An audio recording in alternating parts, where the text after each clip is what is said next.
Carta 16. A carta da espiritualidade, carta da estrela, tá? Faz muito parte do processo de autoconhecimento. Eu não consigo ver o processo de autoconhecimento separado de espiritualidade. Por que é bom estudar, Robson? Para que você entenda o que é espiritualidade. Muitas pessoas também têm na cabecinha que quando fala de espiritualidade está falando de religião.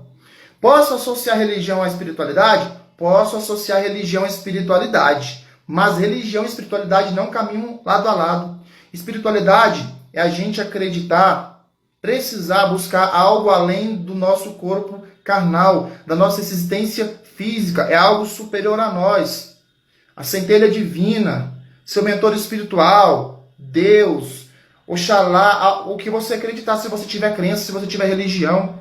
Espiritualidade é quando a gente, por exemplo, não tem força, capacidade para caminhar sozinho, nós precisamos de algo a mais, algo que vem do Espírito para poder encaminhar a gente. Então é preciso estudar para você entender esse processo. A espiritualidade faz parte do autoconhecimento. E é importante que você entenda a espiritualidade em si, para você aplicar isso na sua vida. E quando o seu consulente estiver na sua frente ali chorando, te pedindo ajuda, tiver com um processo espiritual ali empacado, você ter capacidade de orientar ele, sem se abalar.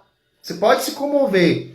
Então o processo espiritual aqui da estrela, ele está presente no autoconhecimento. Conheça-se espiritualmente para você ter capacidade de orientar outras pessoas espiritualmente. Carta da aliança também pode ser analisada aí no processo de autoconhecimento. Como que eu vejo aqui a carta da aliança no processo de autoconhecimento? Como que eu vejo isso? Mas, óbvio, a carta da aliança fala o quê? Fala de relacionamento, de compromisso. Compromisso é o que nós vamos tirar aqui da carta da aliança. Compromisso em quê? Em buscar o seu autoconhecimento. Você tem que determinar. A carta da aliança saiu na mesa e você está analisando ela no processo de autoconhecimento, porque ela entra quase como cobrança. Tenha compromisso em buscar o seu autoconhecimento. Porque quando você decide se aprofundar, o autoconhecimento ele não vai cair do céu, não. Você vai ter que buscar. De que forma? Das diversas formas que eu falei. Mexendo no positivo, mexendo no negativo. Mexendo no que te agrada, mexendo no que te incomoda. Seus pontos positivos e seus pontos negativos. Quando eu comecei a mexer com o meu autoconhecimento ali, tá? Eu descobri que um dos meus pontos positivos, até que foi elencado pela numerologia cabalística, quando eu verifiquei na numerologia cabalística, um dos meus pontos positivos, das minhas qualidades, das minhas potencialidades ali, estava descrito que eu tinha capacidade de ser orador, de falar em público, de ser comunicador. Quando eu vi aquilo ali, eu falei, nunca na vida que eu vou querer falar em público, eu conversar. Tímido, como eu falei no início da live, nunca queria isso na minha vida. Só que era um processo que estava bloqueado do meu autoconhecimento. Eu não tinha consciência de que eu poderia evoluir. A partir do momento que eu considerei essa possibilidade, que eu comecei a querer investir no processo de comunicação, eu comecei a enfrentar os meus medos, comecei a me autoconhecer, comecei a verificar o que era preciso fazer, tá? Fiz um compromisso comigo mesmo, comecei a verificar o que era preciso fazer para poder chegar nesse processo de comunicação, de falar. Identifiquei os meus pontos negativos, tá? Que ainda eu sou tímido, tá? Que é a timidez, mas eu consegui bater de frente. Hoje em dia está mais equilibrado, mas eu enfrento meus processos, graças ao que? Ao autoconhecimento. O autoconhecimento te dá coragem, te fortalece, te dá capacidade.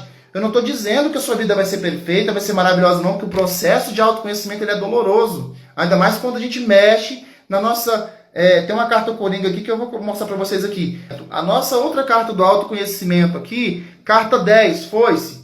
O que foice tem a ver com autoconhecimento? Foice aqui no autoconhecimento eu vejo como a carta da limpeza, tá? A carta de corte. Para a gente conhecer a nós mesmos é preciso cortar muita coisa. Muita mania feia, muito mau costume. Crenças limitantes é o que está plantado com cimento na nossa cabeça. A foice será usada para quê? Para cortar. De que forma que eu sei o que eu corto, Robson? Aí depende. Você vai ter que colocar as cartas na mesa e analisar o quadrante. Então a carta da foice ela faz parte do processo de análise de autoconhecimento na leitura. Tá bom?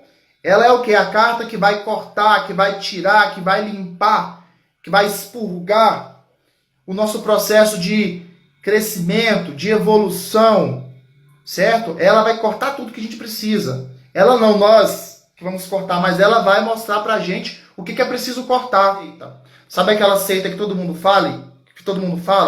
Aceita que dói menos? Então aceita que dói menos. Aí entra essa carta aqui, ó. Pô, 20, jardim ou parque. A carta do jardim ou parque, ele é o oposto da carta da torre. A carta da torre, você tem que procurar o seu processo de autoconhecimento ali isolado dentro de si mesmo. A carta do jardim, do parque, se joga para o mundo. A carta do jardim, do parque, que é a carta do envolvimento, da relação interpessoal com pessoas. Porque não tem como você se conhecer sozinho também, não. É preciso se relacionar. Às vezes você é tímido, igual eu, tem dificuldade de se relacionar, de se comunicar. Você não gosta. Não estou dizendo que você tem que. Cuidado com os tem quês da vida, tá? Quando a gente passa para outra pessoa, se tem que. Sempre livre-arbítrio. Só que quando a gente coloca o livre-arbítrio na mão da pessoa, a gente tem que fazer o quê? Colocar o lado positivo do seu livre-arbítrio e o lado negativo do livre-arbítrio. Toma, querido, querida, a bomba está na sua mão. Você joga ela ou você desativa, tá? Nunca coloca só o positivo. Vai dar certo? Vai dar errado? Não. A gente tem que se relacionar aqui com essas pessoas no processo de autodesenvolvimento, de autodescobrimento. Faz parte, são fases, são etapas. E a nossa carta aqui, reforço do nosso processo de autoconhecimento, é a carta do chicote ou do açoite, também como muitas pessoas conhecem, tá? A carta do chicote, ela é o quê? Ela é a carta que vai nos dar motivação. É a motivação através da dor, tirando a gente da zona de conforto, tá?